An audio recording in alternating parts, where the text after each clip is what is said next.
The number one thing that I think a homeowner can do to get the best project they can get is trust. And I think you need to find an architect that right away you connect with. That it's just you meet them and you're like, I like this person. And through the conversation and through the initial phases of negotiation and going through the process of all that pre-project stuff, you've grown to trust them. That you feel that trust. That's who you want to work with, because our best projects by far are the projects where our clients have trusted us to make the right decisions.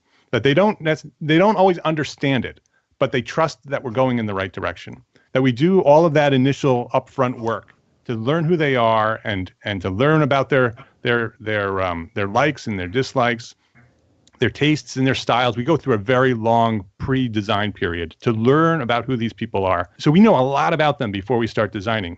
And then we design these projects that are perfect for these people because we've learned a lot about them.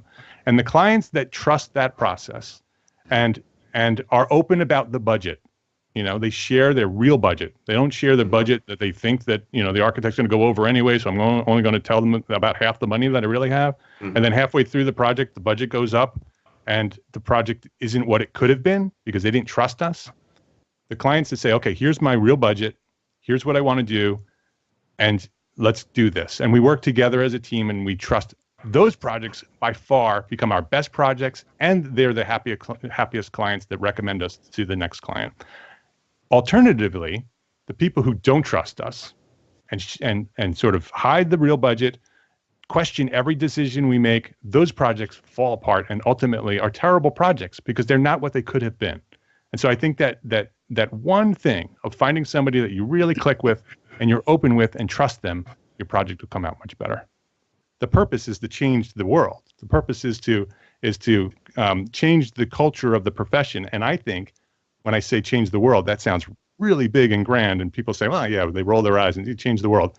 I think if you change one architect and then they change one architect and then they change one architect, architects have the power to change the world because we build the buildings that the entire world is living in and working in and playing in. And when you can build businesses that thrive and those architects become better, you're changing the world.